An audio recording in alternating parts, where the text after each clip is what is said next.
अस्सलाम वालेकुम dear students. आज की वीडियो में हम इंटीग्रेशन को कंप्लीट कवर करेंगे एक ही वीडियो के अंदर। बहुत इंपॉर्टेंट वीडियो है। मैं पास पेपर के क्वेश्चंस के थ्रू पूरा चैप्टर आप लोगों को कवर करवाऊंगा और साथ आप लोगों को मैं शॉर्ट ट्रिक्स भी बताते रहूंगा। और केयरफुली आप लोगों ने इस वीडियो को देखना है, एंड तक देखना है। और अगर आप लोग इस चैनल पे न्यू हैं तो इसको सब्सक्राइब कर लें, बेल नोटिफिकेशन को ऑन कर लें। तो सबसे पहला क्वेश्चन आप लोगों ने कुछ चीज़ें याद रखें कि जो x का डिफरेंशियल होता है, जो x में चेंज होता है उसको हम dx से डिनोट करते हैं, और y का जो डिफरेंशियल है वो dy होता है। इसी तरह याद रखें dx और लैम्डा x ये आपस में एग्जैक्टली इक्वल होते हैं, मगर dy और लैम्डा y नियरली इक्वल होते हैं लैम्डा x की स्मॉल वैल्यू के लिए। ये बस आपने रिजल्ट याद रखने हैं। अगर आप लोगों को कभी क्वेश्चन में dy कैलकुलेट करने के लिए कहा जाता है और एक फंक्शन गिवन है, तो आप लोग उस फंक्शन का डेरिवेटिव लें और उसको dx से मल्टीप्लाई कर दें, तो वो हमारे पास dy आ जाएगा। अब एक पास्ट पेपर का क्वेश्चन हम डिस्कस करते हैं। वो हमें बता रहा है कि जो रेडियस है फुटबॉल का वो इंक्रीज होता है 10 सेंटीमीटर से 12 सेंटीमीटर तक। Approximate increase in its surface area क्या होगी?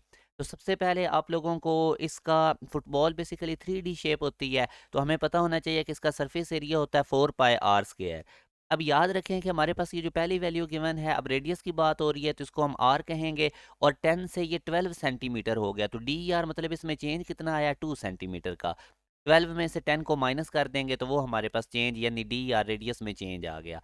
अब आप लोगों ने चेंज निकालना है सरफेस एरिया के अंदर, तो उसके लिए अब हम इसका डिफरेंशियल लेंगे। 4 पाई कांस्टेंट है, एज इट इज आएगा। आर स्क्वायर का हमारे पास डेरिवेटिव 2r हो जाएगा, और आर का फर्दर डिफरेंशियल डी आर। अब सिंपल आप लोग इसके अंदर वैल्यूज प्लग इन करें, पाए का, आर का और साथ में डी आर का, और इसको थोड़ा सा सिंप्लीफाइड करें तो 160 मल्टीप्लाई बाय 3.14। तो आप इसको राउंड ऑफ भी कर सकते हैं, 160 को 3 से मल्टीप्लाई करें तो 480, और आगे 0.4 भी है, तो ये हमारे पास 502 इसका ऑप्शन होगा।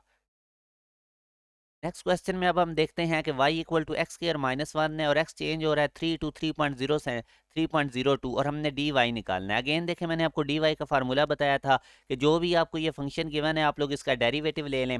अब एक्स स्क्र का अगर मैं डेरिवेटिव लेता हूँ तो 2x आता है, और माइनस वन का मजीद 0।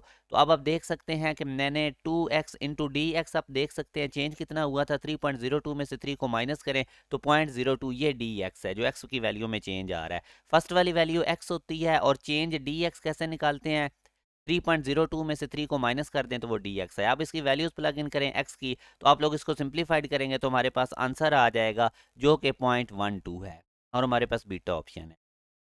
नेक्स्ट क्वेश्चन में याद रखें, आप दो process of finding anti derivative, उसको हम इंटीग्रेशन कहते हैं। और उसके बाद अब anti derivative of tan x वो हमसे पूछ रहा है, तो अब आपको पता है कि tan x को हम लिख सकते हैं sin x over cos x, और ये इंटीग्रेशन का सिंबल होता है। अब आप देखें, नीचे फंक्शन है cos x और ऊपर उसका डेरिवेटिव माइनस साइन एक्स, और आप इसको क्या कम करेंगे, माइनस से मल्टीप्लाई कर दें साइन को, और बाहर भी माइनस से मल्टीप्लाई कर दें। अब नीचे फंक्शन है हमारे पास cos, और ऊपर उसका डेरिवेटिव पड़ा हुआ है। जब भी नीचे फंक्शन हो और उसकी पावर 1 हो तो इंटीग्रेशन हम कैसे करते हैं, याद रखें, फंक्शन की नीचे अगर पावर डिनोमिनेटर में 1 है, ऊपर उसका डेरिवेटिव पड़ा हुआ है, तो आप लोगों ने इंटीग्रेशन में उस फंक्शन के साथ ln लगा देना है। अब ये cos x के ऊपर डेरिवेटिव माइनस साइन एक्स था, तो उसके साथ हमने ln लगा दिया, और साथ में माइनस भी था। अब ln की प्रॉपर्टी होती है कि ये जो पावर है ये ऊपर स्टार्ट, ये जो कुछ भी स्टार्ट में लिखा हो ये ऊपर पावर बन जाती है। तो अब अगर मैं cos x की पावर -1, इस -1 को स्टार्ट में लिख दूं, तो cos x की पावर -1 बनेगा, और cos x की पावर -1 होता है 1 ओवर cos, और ये 1 ओवर cos सीकेंड होता है, तो ln सीकेंड s प्लस c मेरे पास आंसर आ गया जो कि ए ऑप्शन है। याद रखें, एंटी डेरिवेटिव भी बेसिकली मतलब होता है कि आपने इंटीग्रेशन करनी है, तो tan x की इंटीग्रेशन, और अब आप लोग tan x की इंटीग्रेशन डायरेक्ट भी ये फार्मूला याद रख सकते हैं, ln सीकेंड x प्लस c या minus ln cos x plus c। Next अब हम देखते हैं cos x is anti derivative of. तो अब बेसिकली इस क्वेश्चन में वो आपसे पूछ रहा है कि ये इन ऑप्शंस में से किसका इंटीग्रल cos है। तो cos x is anti derivative of, इसका ये मतलब है। तो अब अगर आप देखें कि cos का अगर मैं डेरिवेटिव लेता हूं तो माइनस साइन एक्स आता है, और माइनस साइन एक्स का जब मैं इंटीग्रल लूंगा तो साइन एक्स का आप लोगों को पता है कि इंटीग्रल माइनस cos होता है, तो ये माइनस क्योंकि एक बाहर भी जाएगा तो माइनस माइनस प्लस हो जाएगा। आप लोगों की टेक्स्ट बुक के ऊपर पेज नंबर 125 पे जो फार्मूलाज पेज की राइट साइड पे गिवन है, उनको आप लोगों ने अच्छे तरीके से याद करना है। बहुत इंपॉर्टेंट फार्मूलाज हैं। और एक और चीज़ भी याद रखें, जब हम ट्रिग्नोमेट्रिक फंक्शन की इंटीग्रेशन कर रहे होते हैं तो एंगल का डेरिवेटिव लेके उससे हमने डिवाइड भी करना होता है। अब चूंकि यहाँ पे x था तो x का डेरिवेटिव 1 नहीं होता है तो ज़रूरत नहीं थी। अब ये फार्मूलाज आपने याद रखने हैं, अगर फंक्शन की पावर n और फंक्शन के साथ उसका डेरिवेटिव भी पड़ा हो तो फंक्शन की पावर में एक ऐड कर दें और सेम पावर से डिवाइड कर दें 7 प्लस सी। सी हमारे पास एक कांस्टेंट होता है। अब ज़ाहिर है जिस फंक्शन का कभी हम डेरिवेटिव लें तो उसके साथ कोई ना कोई कांस्टेंट हो सकता है, कांस्टेंट का डेरिवेटिव जीरो होता है। तो बेसिकली अब जब हम इंटीग्रेशन कर रहे होते हैं तो इसलिए हम इसके आंसर में साथ सी लिख सकते हैं कि जो वो फंक्शन है उसके साथ कोई भी कॉन्स्टेंट हो सकता है। और अगर हमारे पास फंक्शन की पावर -1 और साथ उसका डेरिवेटिव पड़ा हो तो आप फंक्शन के साथ एलन लगा देंगे। अब इसी में से कुछ क्वेश्चन, ये बहुत ज़्यादा रिपीटेड क्वेश्चन है पास पेपर का। x+4 है और साथ x+3 क्यूब है, तो इसको अब हमने इंटीग्रेट करना है। अब इसको आप कैसे डील करेंगे, x+4 को आप लिख लें x+3+1, यानी मैंने इसको स्प्लिट कर दिया। ये इधर राइट साइड पे x+3 था तो मैंने x+4 को लिख दिया x+3+1।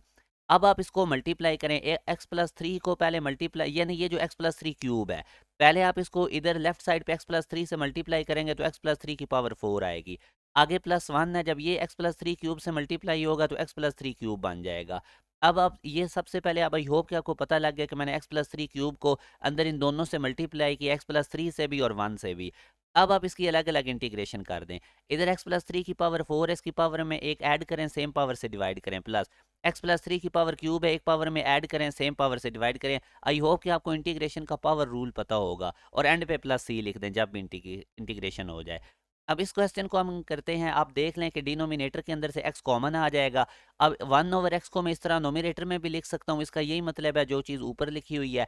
अब 1 प्लस ln x देखें फंक्शन है और ln x का डेरिवेटिव ऊपर 1/x है, तो जब भी फंक्शन नीचे ऊपर उसका डेरिवेटिव हो और 1 प्लस ln x की पावर 1 है, यानी फंक्शन की पावर 1 हो, ऊपर डेरिवेटिव और फंक्शन हो भी डिनोमिनेटर में, तो आप लोगों ने क्या काम करना है, सिंपल फंक्शन के साथ ln लगा दें तो ये इसकी इंटीग्रेशन होगी, जो मैंने अभी आपको फार्मूला भी बताया था। अब नेक्स्ट हम देखते हैं 1/1 - 2 e⁻⁻x, इसकी इंटीग्रेशन। ये सारे एंट्री टेस्ट के पास पेपर के यूनिवर्सिटी के ओरिजिनल एमसीक्यूज हैं जिनके थ्रू मैं आप लोगों को पूरा इंटीग्रेशन कवर करवा रहा हूँ। अब डिनोमिनेटर में देखें, मैं e⁻⁻x को जब डिनोमिनेटर में लेकर लिख जाऊंगा 2/e⁻x प्लस हो जाएगा, और नीचे अब हमने एलसीएम ले लिया, e⁻x बटे का बटा ऊपर चला जाएगा। अब आप देखें e⁻x - 2, इस सारे की पावर 1 है, ऊपर इसका डेरिवेटिव भी पड़ा हुआ है, तो क्या फार्मूला मैंने बताया था, e⁻x - 2 के साथ आप एलन लगा दें।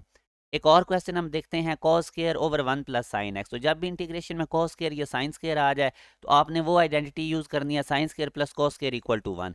तो कॉस स्क्वायर को आप लिख लें 1 माइनस साइन स्क्वायर, नीचे 1 plus sine x as it is, ऊपर नोमिनेटर में फार्मूला लगा दें a plus b, a minus b का। तो अब आप देख लें 1 plus sine x 1 plus sine x से कट गया तो 1 माइनस साइन एक्स इंटीग्रेशन में बचेगा। 1 की इंटीग्रेशन एक्स होती है और साइन एक्स की इंटीग्रेशन कॉस। अब आप देख सकते हैं कि जब हम साइन एक्स की इंटीग्रेशन करेंगे तो वो माइनस कॉस, और पीछे भी माइनस था तो माइनस माइनस प्लस हो जाएंगे।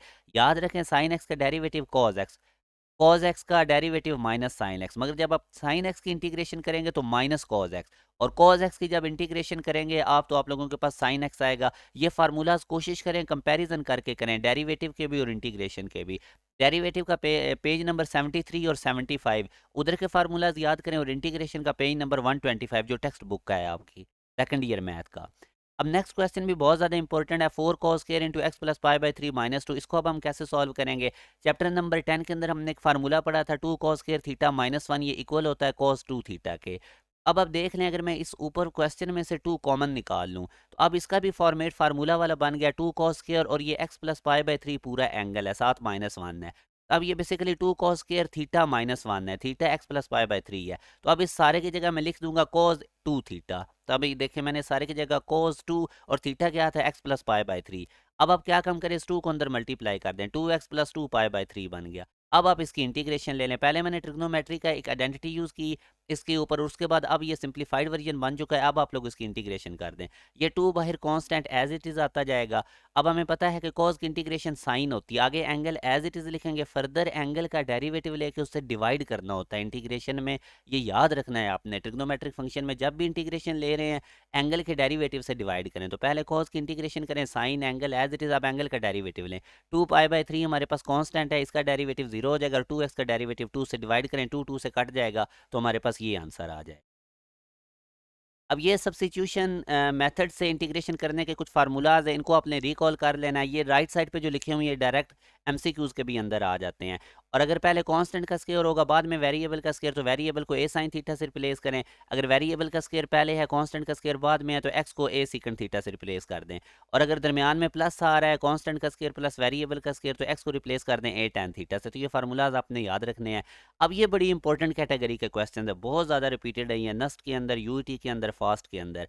अब आप देखें cos इंटू साइन टी और साथ cos t dt, इसकी अब हमने इंटीग्रेशन करनी है विद रिस्पेक्ट टू t।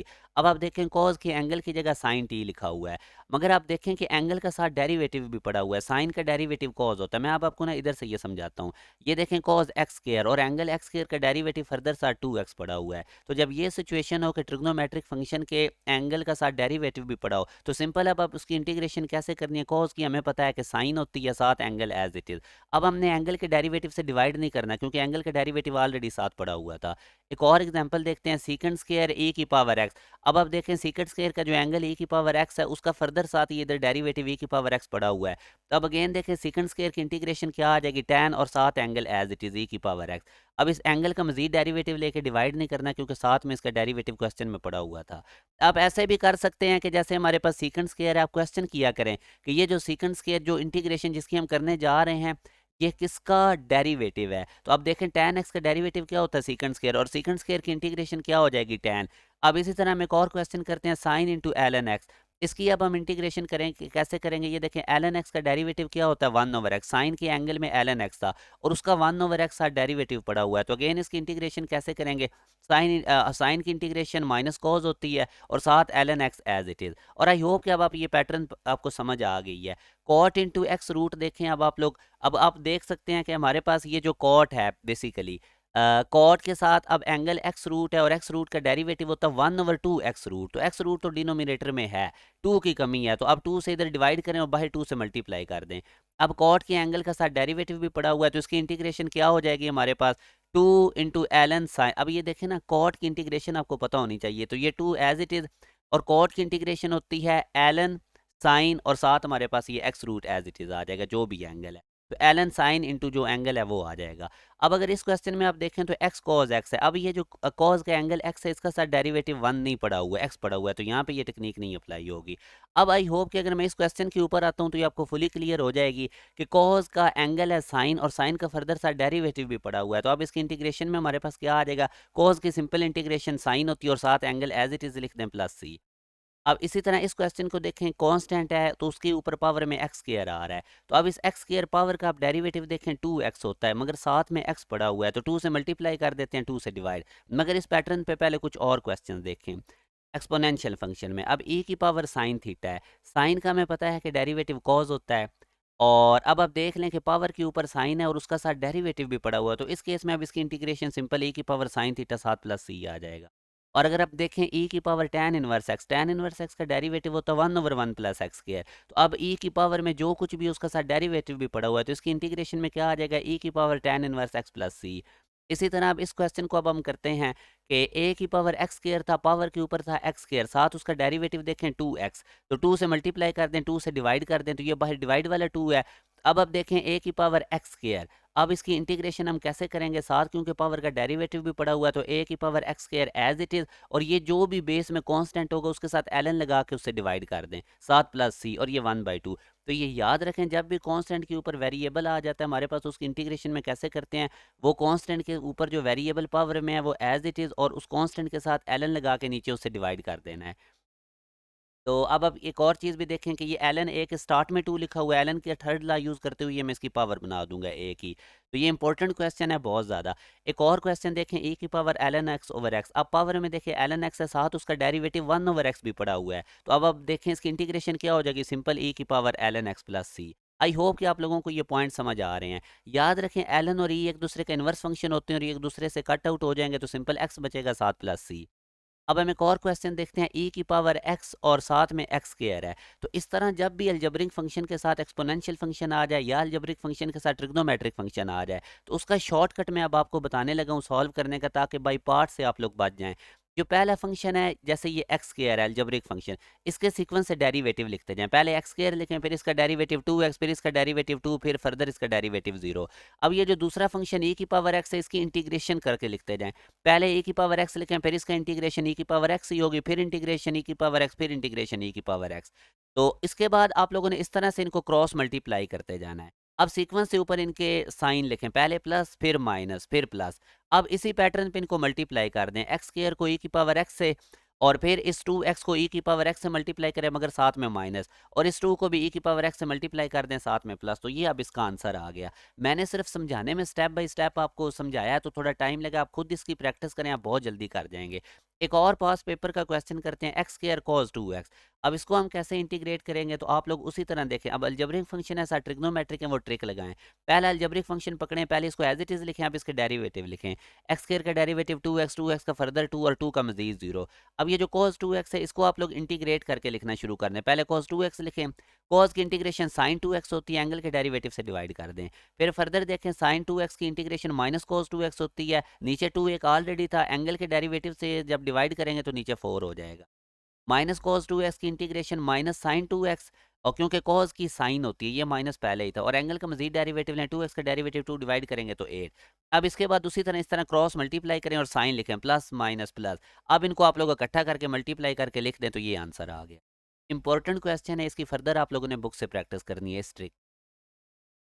अब हम डेफिनेट इंटीग्रल, बहुत इंपॉर्टेंट टॉपिक है, ये लोअर लिमिट्स होती है और ये अपर लिमिट्स होती है। टैन स्क्वायर की हमने इंटीग्रेशन करनी है। देखें, टैन स्क्वायर का कोई भी इंटीग्रेशन का फार्मूला नहीं, तो इसको हम रिप्लेस कर देंगे सीकेंड स्क्वायर x माइनस 1 से। अब इसके बाद आप लोगों ने क्या काम करना है, सीकेंड स्क्वायर की हमें पता है इंटीग्रेशन टैन होती है और 1 की x होती है। इसके बाद पहले x की जगह अपर लिमिट पुट करें, माइनस का साइन डाल के, फिर x की जगह लोअर लिमिट्स पुट करें। तो अब आप देख सकते हैं कि मैंने पहले x की जगह पे अपर लिमिट पाई/4 पुट की, फिर लोअर लिमिट पुट की माइनस का साइन डाल के। अब आप लोगों ने सिंप्लीफाइड करना है, टैन पाई/4 1 होता है, और बस अब आप लोग इसका माइनस को अंदर मल्टीप्लाई कर दें, तो ये चीज़ आ जाएगी। पाई वाली टर्म एक साइड पे कर लें, दूसरी कांस्टेंट एक साइड पे, एलसीएम लें तो यू हमारे पास बीटा ऑप्शन आ जाएगा। इन दो दो का एलसीएम अलग ले लें। नेक्स्ट क्वेश्चन अब आप देखें, 0 से a dx over 4 plus x square. एक फार्मूला आप लोग याद रखें, और ये इक्वल था पाई/8 के। 1 over a square plus x square dx। जब भी इस फॉर्मेट में आपको इंटीग्रेशन में क्वेश्चन मिलेगा तो उसकी इंटीग्रेशन होती है 1 over a tan inverse x over a। जो भी इधर कांस्टेंट का स्क्वायर है वो कांस्टेंट स्टार्ट में लिखें 1 ओवर a tan इनवर्स, और वेरिएबल से उस कांस्टेंट को डिवाइड कर दें 7 प्लस c। तब इसी फार्मूला के ऊपर आप ये लगाएं, 4 को मैं लिख सकता हूँ 2 का स्क्वायर, और x को वेरिएबल का स्क्वायर। अब आप ये पाई/8 की इक्वल था, तो इसके ऊपर अब आप लोग फार्मूला लगाएं। वो कैसे होगा, 1 over 2 tan inverse x over 2, और ये इक्वल था पाई/8 के। अब आप देखें कि a की जगह 2 है क्योंकि 2 का स्क्वायर था, और वो कांस्टेंट पहले लिख लेना 1 ओवर को फॉर्मेट में, और x ओवर। अब यहाँ से आप लोग इसको फर्दर कैसे सॉल्व करेंगे, ये 2 हमारे पास इधर डिवाइड, अब पहले इसके अंदर लिमिट्स पुट कर लें। x की जगह पे पहले अपर लिमिट पुट करें, तो x की जगह पे a अपर लिमिट पुट करें, माइनस का साइन डाल के, फिर इस x की जगह पे लोअर लिमिट्स पुट करें, क्योंकि लिमिट्स आप देख लें 0 से a तक है। जब हमने इंटीग्रेट कर लिया, फिर आप लोगों ने लिमिट्स पुट करनी होती हैं। तो यहाँ से अब आप देखें कि ये tan इनवर्स a/2 बना, ये 2 डिवाइड हो रहा था, राइट साइड पे जाके मल्टीप्लाई हो जाएगा, तो पाई/4। तो यूं अब आप tan उधर पे ही दें, तो ये tan पाई/4 1 होता है, a/2 1 की इक्वल है, तो यहाँ से a2 आ गया, जो कि हमारे पास सी ऑप्शन है। नेक्स्ट क्वेश्चन के अंदर अब हम देखते हैं, वेरी इंपॉर्टेंट क्वेश्चन है। 0 से 3 तक फंक्शन की लिमिट है 4, यानी 0 से 3 तक ये फंक्शन जब इंटीग्रेट करते हैं तो 4 आंसर आता है। फिर 0 से 3 तक 2 into F x plus 5 D x, ये हमसे वो पूछ रहा है। यहाँ पे पहली मिस्टेक बच्चे ये कर सकते हैं कि वो ये एफ एक्स 0 से 3 तक जो इंटीग्रेशन एफ एक्स की 4, वो डायरेक्टली इस एफ एक्स की जगह 4 पुट कर सकते हैं। ऐसे नहीं आपने करना, दरमियान में प्लस है, पहले अलग अलग इस क्वेश्चन की इंटीग्रेशन करें। ये कांस्टेंट 2 बाहर निकाल लें, तो ये 0 से 3 एफ एक्स प्लस, फिर ये इंटीग्रेशन इस 5 की अलग करें, 0 से 3 5 डी एक्स। तो पहले मैंने प्लस माइनस जब भी हो दरमियान में तो हम अलग अलग इंटीग्रेट करते हैं। तो अब आप लोग क्या काम करें, अब ये देखें 0 से 3 F x function already integrate हो चुका, और उसका आंसर कितना है 4। तो इस सारे की जगह 4 लिखें, तो ये देखें 2 इंटू 4 बन गया, प्लस अब ये 5 कांस्टेंट बाहर निकाल लें, अंदर 1 रह जाएगा। अब x का डेरिवेटिव 1 होता है, और 1 की इंटीग्रेशन क्या होती है x। तो अब ये देखें 1 की इंटीग्रेशन x आ गई। अब इसको इंटीग्रेट करें, लिमिट्स लगाएं 0 से 3 तक। पहले इस x के अंदर अपर लिमिट पुट करें 3, और माइनस का साइन डाल के फिर इसके अंदर लोअर लिमिट, और ये 2 इंटू 4 8 हो गया। अब इसको सॉल्व करेंगे तो ये हमारे पास 5 को 3 से मल्टीप्लाई करें तो 23, 5 3 15, और 8 ऐड करें तो 23, हमारे पास सी ऑप्शन। नेक्स्ट क्वेश्चन अब हम देखते हैं, हमारे पास ये एक फंक्शन गिवन है और इसका डेरिवेटिव भी गिवन है, हमसे वो इसकी वैल्यू कह रहा है कि 1 से 3 तक इंटीग्रेट करें इस चीज़ को। याद रखें कि बेसिकली जब हम इंटीग्रेशन कर रहे होते हैं ना, तो अब आप देखें हमारे पास ये डेरिवेटिव भी गिवन है। अगर आप केयरफुली इसको देखें तो ये x into five x minus two over two x minus one root ये सारा d y by d x की इक्वल है। तो अगर मैं डी एक्स को राइट साइड पे भेज दूँ, तो अब इस क्वेश्चन के अंदर ये जो इंटीग्रेशन में मुझे क्वेश्चन गिवन है, इसको मैं रिप्लेस कर सकता हूँ डी वाई से, क्योंकि फंक्शन भी गिवन है, फंक्शन का साथ डेरिवेटिव भी गिवन है। इंटीग्रेशन में बेसिकली हम फंक्शन का डेरिवेटिव ही फाइंड आउट करते हैं। तो ये डेरिवेटिव हमें ऑलरेडी गिवन था, तो मैंने सारे को इधर से इसको यूज़ करते हुए डी वाई से रिप्लेस कर दिया। अब बेसिकली डी वाई के स्टार्ट में वन लिखा हुआ है, तो अब आप इसको इंटीग्रेट करें, तो वन की integration with respect to y क्या हो जाएगी हमारे पास वाई। अब आप लोग इसको अंदर अपर लिमिट पुट करें, लोअर लिमिट्स पुट करें, मगर एक यहाँ पे आपने याद रखना है, क्वेश्चन आपको एक्स के फॉर्मेट में गिवन था, मगर अब आपने तो ये जो लिमिट्स हैं ये आप लोग अभी इस पर नहीं अप्लाई कर सकते, क्योंकि आपने इंटीग्रेशन वाई के फॉर्मेट में की है। तो इसलिए आपने इस वाई को जो क्वेश्चन में गिवन था, y equal to x square into two x minus one root, इस वाई को इससे रिप्लेस करना है। अब आपने इसके अंदर लिमिट्स पुट करनी है। तो अब मैंने अपर और लोअर लिमिट्स पुट करके इसको सॉल्व किया, तो मेरे पास सी ऑप्शन आएगा। ये क्वेश्चन बड़ा आसान है, इससे आप लोगों ने परेशान नहीं होना। ये इंटीग्रेशन थी, साथ डेरिवेटिव गिवन था, इसको यूज़ करते हुए मैंने इस सारे की जगह पे डी वाई लिखा, इंटीग्रेशन की तो वाई आया, और फिर लिमिट्स मुझे चूंकि एक्स के फॉर्मेट में गिवन था क्वेश्चन, तो मैंने वाई को रिप्लेस कर दिया स्टार्ट वाले क्वेश्चन से, फिर मैंने उसके अंदर लिमिट्स पुट की। अब ये कुछ और प्रॉपर्टीज़ हैं डेफिनेट इंटीग्रल की, बहुत ज़्यादा इंपॉर्टेंट है। जब लोअर और अपर लिमिट्स की आप जगह चेंज करते हैं तो बाहर माइनस आ जाएगा। इधर लिमिट्स ए टू बी थी, तो बी टू ए करेंगे तो बाहर माइनस आ जाएगा। एक और स्प्लिट करने वाली प्रॉपर्टी बहुत ज़्यादा इंपॉर्टेंट है। अगर आप इंटीग्रेट कर रहे हैं ए से बी तक और फिर आप कर रहे हैं ए से सी तक, तो ये सारा इक्वल, आप ये इधर से आप ऐसे समझ लें, ए से बी तक इंटीग्रेशन इक्वल होती है ए से सी तक इंटीग्रेशन प्लस सी से बी तक। यानी आपने ए से बी के दरमियान में एक नंबर सी ले लिया, अगर अलग अलग इंटीग्रेट करेंगे तो वो ए टू बी की लिमिट्स के इंटीग्रेशन के इक्वल आएगा। और ये जो सी नंबर है ये और बी के दरमियान में होना चाहिए। मैं अब आपको ऐसे समझाता हूँ, ये ए बी थे और ये इनके दरमियान में एक सी नंबर था। अब ये सी नंबर से पहले फ़र्ज़ करें कि फंक्शन नेगेटिव था और उसके बाद फंक्शन पॉजिटिव था, फंक्शन अपना बिहेवियर चेंज कर रहा है इस मिड वाले नंबर सी पे। उस केस में हम ये लिमिट्स को स्प्लिट करते हैं। अमूमन जब हम मॉडुलस वाले क्वेश्चन सॉल्व करेंगे इंटीग्रेशन में, या पीस वाइज फंक्शंस को डील करते हैं, तो उस वक्त हम ये प्रॉपर्टी लगाते हैं। अब आप इसमें देखें कि जैसे कि हमारे पास ये ए, अच्छा एक और प्रॉपर्टी भी याद रखें, जब हम ए से बी तक एक फंक्शन को इंटीग्रेट कर रहे हैं, तो आप एक्स वेरिएबल को अगर चेंज कर दें तो कोई फ़र्क नहीं पड़ता, एक्स की जगह वाई लिख लें या जी लिख लें। अब ये क्वेश्चन है पास्ट पेपर का, इसके थ्रू आपको ये ज़्यादा क्लियर हो जाएगी प्रॉपर्टी। इस फंक्शन को जब 1 से 5 लिमिट्स में इंटीग्रेट किया गया तो 12 आंसर आया, 4 से 1 तक 3 आया, तो 4 से 5 तक इसका क्या आंसर होगा, ये अब हमने फाइंड आउट करना है। जब भी इस तरह का क्वेश्चन हो तो लिमिट्स को सीक्वेंस में लिख लें। अब ये देखें, सबसे कम लिमिट्स 1 थी, उनके दरमियान में 4 है, फिर 5 है। अब आप लोग इस लिमिट्स का सीक्वेंस बनाएं। कैसे? पहले 1 से 4 तक देखें, 1 से 4 तक हमारे पास फंक्शन देखें, ये 4 से 1 तक गिवन है। आप लोग क्या काम करें, इस फंक्शन के बाहर नेगेटिव लगा दें। अभी मैं आपको ये प्रॉपर्टी बता के आया था, तो ये 4 से 1 तक था ये फंक्शन गिवन जो 3 के इक्वल है, मगर हमें 1 से 4 चाहिए था, तो मैंने इसको 1 से 4 लिख लिया और बाहर माइनस लगा। अब 1 से 4 तक हो गया, फिर 4 से 5 प्लस का साइन डाल के फिर इंटीग्रेट करें 4 से 5, और वो 4 से 5 ये वाला फंक्शन था, इसको लिख लें। अब ये सारा इक्वल होगा हमारी प्रॉपर्टी के अकॉर्डिंग 1 से 5 तक। तो अब ये 1 से 5 तक इस फंक्शन को लिख लें, ये जो गिवन। तो इस तरह से जब इस तरह का क्वेश्चन आएगा तो आप लोगों ने लिमिट्स को सीक्वेंस से लिखना है, मतलब पहले सबसे कम, उसके बाद दरमियान वाली, उसके बाद सबसे बड़ी लिमिट, और फिर इस तरह से इनको स्प्लिट कर लें, जैसे 1 से 4 फिर 4 से 5 दरमियान में प्लस डाल के इक्वल कर दें 1 से 5 तक इसकी इंटीग्रेशन के। अब इसके अंदर आप लोग वैल्यूज़ प्लग इन करें, ये इसकी 3 गिवन थी, बाहर माइनस भी है, प्लस ये एज इट इज़ आ जाएगी, और ये सारी हमारे पास इंटीग्रेशन 12 के इक्वल है, तो ये -3 दूसरी साइड पे जाके प्लस हो जाएगा, तो इसी की हमने फाइंड आउट करनी थी जो कि 15 की इक्वल आ गई। हमारे पास बीटा ऑप्शन ठीक है। अब इस क्वेश्चन को देखें, वेरी इंपॉर्टेंट क्वेश्चन है, एक्स मॉडुलस है। हमें मॉडुलस का मतलब पता है कि जो एक्स है ये पॉजिटिव होगा greater than and equal to zero जब एक्स होगा, और एक्स की वैल्यू नेगेटिव होगी जब ये लेस देन जीरो होगा। तो आप नोट करें, जीरो के ऊपर फंक्शन अपना बिहेवियर चेंज कर रहा है, यानी जीरो से पहले एक्स की वैल्यू नेगेटिव थी, और जीरो के बाद जब जीरो से बड़े नंबर थे तो हमारे पास एक्स की वैल्यू पॉजिटिव थी। तो अब आप यहाँ से देखें कि ये हमारे पास ज़ीरो यहाँ पे टर्निंग पॉइंट है, तो अगेन अब आप लोगों ने लिमिट्स दे, और दूसरी एक और चीज़ भी देखें, ये जो ज़ीरो है ये -1 और 1 के दरमियान में होना चाहिए, तो बिल्कुल इनके दरमियान में भी है। तो अब आप लिमिट्स को स्प्लिट कर लें, -1 से 0 तक पहले इंटीग्रेट करें, फिर प्लस का साइन डाल के 0 से 1 तक। एक और चीज़ आप लोगों ने ख्याल रखनी, अब आपको पता है कि स्टार्ट वाले इंटरवल में ये एक्स नेगेटिव होता है फंक्शन, और उसके बाद पॉजिटिव। तो अब बस आप लोग इसको इंटीग्रेट कर लें, माइनस को कॉमन निकाल लें, यह अब आके आप लोगों ने खुद करना है, इसका आंसर 1 है। अब एक और क्वेश्चन आप देखें। अच्छा, मैं आपको एक ट्रिक बताता हूँ। इधर तो आप लोगों को पता चल गया था, ये जो टर्निंग पॉइंट होता है ना जहाँ पे फंक्शन अपना बिहेवियर चेंज करता है, ये आप डायरेक्टली भी फाइंड आउट कर सकते हैं। मॉडुलस के अंदर जो भी फंक्शन है उसको जीरो के इक्वल रखें। अब 2x-1 है, इसको आप जीरो के इक्वल रखें तो यहाँ से x 1/2 आ गया, तो ये 1/2 0 और 1 का मिड पॉइंट है जहाँ पे ये टर्निंग पॉइंट है। मतलब क्या कि अब आप लिमिट्स को स्प्लिट कर लें, एक 0 से 1/2 तक इंटीग्रेट करें और फिर 1/2 से 1 तक, दरमियान में प्लस आएगा और ये स्टार्ट वाला इंटरवल हमें पता है नेगेटिव होता है, इसके साथ नेगेटिव लगा दें और अब इसको आप लोगों ने आगे अलग अलग इंटीग्रेट कर लेना है, इसका आंसर 1/2 आएगा।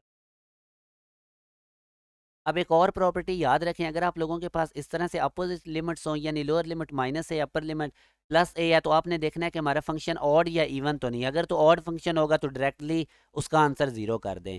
और अगर आप लोगों के पास इसी तरह माइनस ए से ए तक लिमिट है और फंक्शन इवन है, तो फिर आप लोगों ने इसको हाफ तक इंटीग्रेट करके डबल कर देना है, यानी 0 से ए तक इंटीग्रेट कर दें और डबल कर दें।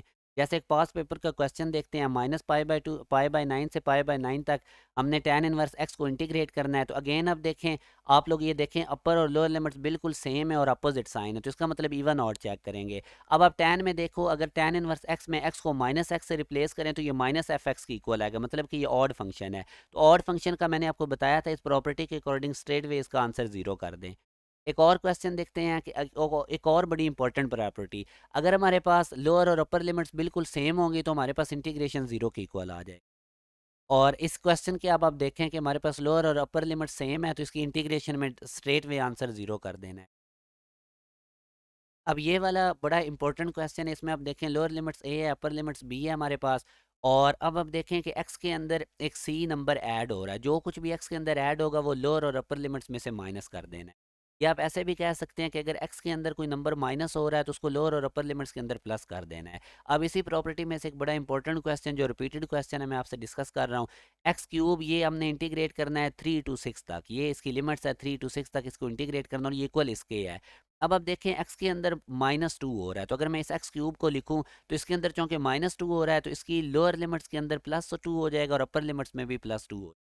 मगर ऊपर आप देखें कि ये बेसिकली आप लोगों को लोअर और अपर लिमिट्स की जगह a+2 और b-5 गिवन है। अब मैं इनको इक्वेट कर लूंगा, इधर लोअर लिमिट्स को लोअर लिमिट से यानी 3+2 5 को a+2 के इक्वल और अपर लिमिट्स b-5 को 6+2 के इक्वल में रख के, तो यहाँ से मैं a भी निकाल लूंगा।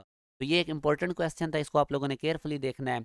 अब आखिरी हमारा टॉपिक आ जाता है एरिया अंडर द कर्व। जिस तरह हमारे पास इस तरह एक कर्व होगी और उसके अंडर हमने एरिया निकालना है, तो ये हमें पहला क्वेश्चन गिवन है। और अब देखें आपको लिमिट्स नहीं गिवन के कहाँ कहाँ पे ये कर्व एक्स एक्सिस को कट कर रही है। उसके लिए आप लोगों ने क्या काम करना है, एरिया अंडर हमने कर्व और एक्स एक्सिस के दरमियान निकालना है। एक्स एक्सिस पे वाई जीरो होता है, तो वाई को जीरो रखें और यहाँ से एक्स की तीन वैल्यूज आएंगी, 0 + -2। तो अब आप उसी तरह इसको स्प्लिट कर लें, -2 से 0 और 0 से 2। और पता है हम -2 से 0 तक नेगेटिव लगाएं, 0 से 2 तक प्लस लगाएं, अलग अलग इंटीग्रेट कर लें, आंसर आपके पास 8। इसी तरह अब आप एक और क्वेश्चन देखें, area under the curve y equal to sine x निकालना है। लोअर लिमिट्स भी गिवन है, अपर लिमिट्स भी। अब एक इसमें क्या मिस्टेक हो सकती है कि आप डायरेक्टली -π/2 से π/2 तक इसको इंटीग्रेट करें और आंसर जीरो निकाल लें। अब हमें पता है कि एरिया कभी भी जीरो नहीं होता, और अगर आप लोग साइन की कर्व देखेंगे ना -π/2 से π/2 तक, तो वो आपको हाफ एरिया, हाफ जो एरिया वो बिलो एक्स एक्सिस नजर आएगा और हाफ अबव एक्स एक्सिस। तो अब इस केस में हम क्या करते हैं, एक और भी आपको मैंने प्रॉपर्टी बताई है कि जब हमारे पास लोअर और अपर लिमिट्स इस तरह इक्वल हो, अपोजिट साइन हो, तो हम क्या काम करते हैं कि इसको हाफ से स्प्लिट कर लेते हैं, यानी -π/2 और से के दरमियान में जीरो और फिर आगे π/2। ये हमारे पास जीरो एक टर्निंग पॉइंट है, क्योंकि जीरो से पहले इस इंटरवल के अंदर ये हमारे पास एरिया बिलो एक्स एक्सिस है इस कर्व का, और 0 से π/2 तक ये कर्व अबव एक्स एक्सिस है।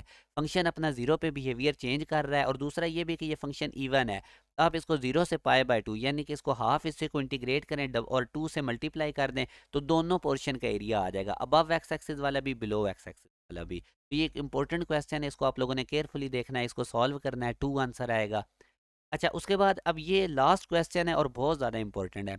Area bounded by the curve हमने निकालना है, मगर इस केस में आप देखें कि कर्व और वाई एक्सिस के दरमियान हमने एरिया निकालना है, और लिमिट्स भी आपको वाई एक्सिस पे गिवन है। तो मतलब इस तरह के क्वेश्चन जब आ जाए तो आप लोगों ने एक्स को डिफरेंशिएट इंटीग्रेट करना है विद रिस्पेक्ट टू वाई, और लिमिट्स आपकी वाई एक्सिस के ऊपर है। मगर यहाँ पे आप देखें एक्स स्क्वायर है, तो आप दोनों तरफ रूट ले लें, तो अब हमारे पास ये बन जाएगा 2 × y रूट। और इसके बाद 0 से 4 तक 2 × y रूट, दोनों तरफ आप लोगों ने स्क्वायर रूट लेके लिखना है। 2 कांस्टेंट को बाहर निकाल दें, और अब ये वाई रूट की आप लोगों ने इंटीग्रेशन क्या करनी है, वाई की पावर में एक ऐड करें, सेम पावर से डिवाइड कर दें, तो ये इंटीग्रेशन होगी। लोअर लिमिट्स और अपर लिमिट्स हमें गिवन है। अब आप लोगों ने क्या काम करना है कि हमें ये वाई फोर तो गिवन है, मगर दूसरी लिमिट नहीं गिवन वाई एक्सिस पे, और हमें पता है वहाँ पे एक्स जीरो होता है। आप एक्स की जगह पे जीरो पुट करेंगे तो दूसरी लोअर लिमिट्स हमारे पास जीरो आ जाएगी, अपर लिमिट फोर है। अब ये फोर जीरो आप लोग इस क्वेश्चन के अंदर प्लग इन करें, इसको सिंप्लीफाइड करें, तो आंसर हमारे पास 32/3 आ जाएगा, जो कि डेल्टा ऑप्शन है। याद रखें, जब भी आप लोगों को कर्व और वाई एक्सिस के दरमियान में वो कहता है कि एरिया निकालो, तो फिर आपने एक्स को डिफरेंशिएट करना विद रिस्पेक्ट टू वाई। अब चूंकि यहाँ पे एक्स स्केयर के फॉर्मेट में गिवन था, तो रूट लेके एक्स स्केयर को खत्म करें, और ये 2 × वाई रूट आ जाएगा, 2 को बाहर निकालें, और एक लिमिट गिवन थी y = 4। दूसरी कैसे निकालनी थी, आप लोगों ने एक्स के ऊपर, क्योंकि वाई एक्सिस के ऊपर एक्स जीरो होता है, एक्स जीरो पुट करके हमने यहाँ से लोअर लिमिट भी निकाल दी। तो ये सारा मैंने इंटीग्रेशन का आप लोगों के साथ चैप्टर डिस्कस कर दिया, बहुत ज़्यादा इंपॉर्टेंट है। बाकी डिफरेंशियल इक्वेशंस को आप लोगों ने देख लेना है, डिग्री और ऑर्डर को चेक कर लेना है आप लोगों ने।